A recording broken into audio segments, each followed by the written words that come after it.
Alright, I just wanted to make a really quick video going over some of the massive changes that are coming with this new update. There's a ton of bug fixes, there's a ton of different things that they're implementing. I'm not going to go over everything like regarding like Luna and Valby and all of the bug fixes. They're extremely numerous. You could read over them. I just wanted to bring up some key points that I thought were awesome in the director's comments, essentially outlining like what their opinion is of the current game state and kind of going over some of the key points that people have had issues with since the game's release. And it sounds like they're planning to implement some changes regarding those things.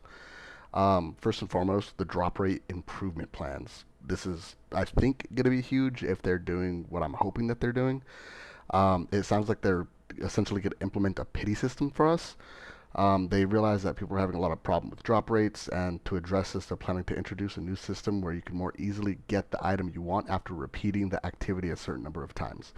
I've played a lot of gachas in my time, and this sounds like a pity system. So I'm really hoping that we're going to start seeing some improvements for these percentages going forward. Like instead of farming, 20% drop rates 70 times and still not getting it, maybe we'll start seeing like a incremental increase to these percentages of like an increase in 10% every time you repeat the mission.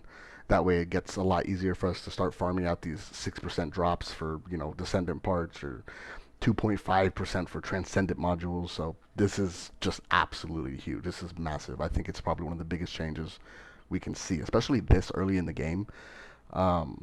I can constantly see everywhere I go how many people have an issue with the drop rates and how unbelievably RNG they are and how they don't feel like the percentages that they're labeled as. And if you know Nexon, Nexon has had issues with this in the past. So it's really, really, really fantastic to see that they're jumping the gun on this and trying to make it better as soon as they possibly can. Another thing is that they are implementing a new system to dispose of leftover items, which I think is fantastic. Like primarily, old Descendant parts or blueprints and stuff that we don't particularly need. And they are giving us a way to convert those items. Freaking amazing, right? To resolve this, the dev team is planning a system to dismantle leftover items to get byproducts and rotating shop system where you can exchange the byproducts for something of value. This would allow you to obtain items of greater value in the game. Rather than just giving us, simple cold and Geiper, they realized like, hey, these people are investing a lot of time into this game. Let's make that investment worth it. Because at this point, I don't know about you, I'm sitting at 5 million Kuiper, like 40 million gold. I don't think I'm going to be needing any of that anytime soon with how quickly these updates are rolling out. If I don't have to worry about spending stuff like for a month, then I'm going to be stacking up Golden Kuiper easily, and it's never going to be a problem. So the fact that they are giving us the ability to have a rotating shop to dismantle these materials and buy the specific items that we want to target is just absolutely incredible. It's going to make it so much more smooth. I'm really, really, really looking forward to this. It's just going to make the quality of life in this game so much better, much easier to farm things, which is just the gripe that everybody has right now, right? People spend, 10 hours, 20 hours farming out their ultimate descendants, trying to get the parts that they want, just to, get baited time and time again, and then having 30 Kyle parts laying around in their inventory that they can never do anything with. So it's fantastic we can finally dismantle all of those and actually use them for something that's going to be beneficial, especially going forward once we start getting these new ultimate champions or ultimate descendants. And it's just fantastic, absolutely incredible. My biggest thing that I want to go over, though, is the supporting build diversity portion. I think this is the most massive thing that they are doing. Everything else is already fantastic in and of itself, but to throw this on top of that is just incredible. Everybody knows that it sucks to level up a character 8 different times, get your max sockets upgraded, just to be stuck in that unless you want to go level up another, level up to 40 another time, just to be able to change out a single socket. So essentially what they're going to implement is that they are planning to provide an environment where completely different builds can be created without assigning each loadout with a different socket. What it sounds like to me is that they're removing socket types. Like they're just going to let us upgrade a socket, and that socket's going to reduce whatever we put into it. So now we can freely swap out whatever we want to. I was very skeptical about whether or not Nexon was going to pull the trigger and do something like this, because now it completely defeats the purpose of really ever having a normal descendant. So, like, I've already been struggling with the thought of, leveling up like a normal Kyle, or leveling up like normal Valby, for example, because I'd rather just wait for the ultimate to come out, because once the ultimate comes out, I don't ever need the base version now. Since we're never going to have to worry about specific mod sockets, I don't have to worry about having two different versions of a character to be able to run two different versions of a build. If they're implementing this the way that I'm hoping that they're going to implement this means that once we have an ultimate character, we level it up to max a few times, get all the sockets upgraded the way we want to, that character is done, which is fantastic. It gives us an endpoint, and it allows us to feel much more value out of the time investment that we're putting into it. But I'm a little concerned on how they're going to manage having like base characters. Because like when Luna comes out right now, I don't even want to really do anything with her. You know what I mean? I just feel like it's going to be a waste of my time, a waste of resources, just a waste all the way around. Obviously, it's different for everyone. People that really love this game will end up, investing a lot more time into it, and might just do it for the shits and giggles. Who knows? But I'm hoping that after we see changes like this, that maybe they'll take a look at those base champions and, do something special for them and give them some sort of value in some sort of way.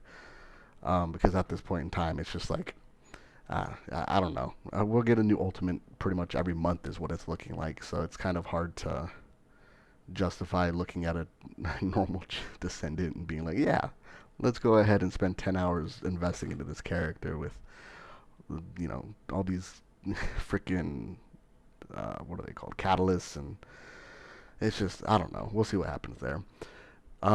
Most concerning about all of this is the balancing portion. This is open to a lot of interpretation. So I'm not entirely sure what their direct focus is on this. It looks like they're kind of tiptoeing around it and not trying to be very direct with what they plan to do as far as balancing. I know the community has given a lot of feedback and pushback about how characters like Bunny are so overpowered that it feels bad to play anything else when you're doing farming. But like at the end of the day, that's why we have multiple descendants. You're supposed to switch them out because different descendants are going to be good at different things. Lepic, I'll go do the first 5 bosses and kill them in 10 seconds. Can't do that with Bunny, but if I go do some farming, it's going to feel really bad farming as Lepic when I could just go farm as Bunny. But people still want to cry and bitch and complain about imbalance in a PvE game that has no ladders at the moment, and it's unbelievable. But it is what it is. Essentially what it sounds like they're saying is that they want meta builds to change season to season, I guess kind of like how Diablo works. I don't know how I feel about that. Now that they are changing how builds are going to function fundamentally, as far as being able to not worry about catalysts as much and being able to freely switch out mods as we wish, it might not be that big of a deal. Um, I guess that's might be why they're implementing this at all. Maybe they realized the clash that there could be there if they tried to do any balancing from season to season. But like I said, they don't really go into a whole lot of specifics here. They just say that they want to switch up the meta from season to season, which makes sense. I mean, games like this need to keep it fresh. They need to have a new feel for it every season. Otherwise, it's just going to get repetitive. It's going to get slow. It's going to get boring, and people aren't going to want to keep coming back season after season. So I get it to a degree, but it doesn't mean I'm entirely excited about it unless they can do something really special.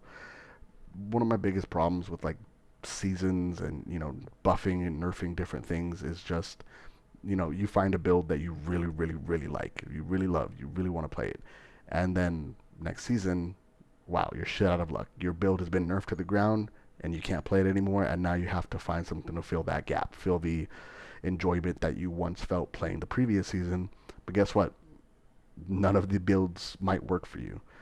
And yeah, you can say like, okay, then play a different Descendant, but sometimes when somebody finds something that they want to play, like sometimes that's all they want to play. Some people play World of Warcraft for years and play a mage for 10 years, and they won't switch to anything else just because they like mage. But you'll see them go PvP or PvE and they'll talk about how much their class sucks now. I don't want that to be this kind of game. You know what I mean? I just think that's disappointing in a lot of aspects. It's why I don't go back to Diablo. It just feels bad. Um, but I guess we'll see what happens. So overall, I think that most of this is fantastic news. The drop rate improvements, disposing of leftover items, recycling them into new things that we want to target. More build diversity, meaning that we can switch out our catalysts more freely. All great stuff, but I am concerned about what they mean by balancing in a PvE game. But I guess we'll get there at some point. The only other thing that I wanted to point out, which I thought was pretty neat, was they are increasing void shard drops. It was by a lot. I just gotta find it. Yeah, increase the amount of void shards that can be acquired by separate operations by 7 times. Fucking massive. What? Like, I could have imagined if they like doubled it, but like 7 times? That's insane. That's a lot. Um, cool. I'll take it. I really don't do reactors all that much. But like, I know that a lot of the best stuff that you can get for target farming can come from reactors. So I think it's cool that they're allowing it to be a little bit easier to do those loops without it being aggravating and annoying and, a sludge fest. But yeah, that's about all I wanted to go over with this. Just wanted to give my thoughts and opinions on some of the things that they're doing with this update, seeing as how this is like the first major update that we're getting. I do look forward to seeing what they're planning for the seasons upcoming. I do hope that they continue to listen to the community as amazingly as they have so far. The amount of communication and resolution that we're seeing from Nexon is just unbelievable. I honestly did not expect this from them whatsoever. So it's really cool to see that they are treating the community with respect and trying to value the player's time. But yeah, that about wraps it up for this video. Thank you so much for watching. Let me know your thoughts down below. How do you feel about these changes? How do you feel about balancing? How do you feel about the fact that we're not going to have to gruel and die and sludge through the trenches trying to get our materials anymore? Hopefully, if these things work out the way that I'm hoping that they do. But yeah, that wraps it up. Thank you so much. I'll see you in the next one.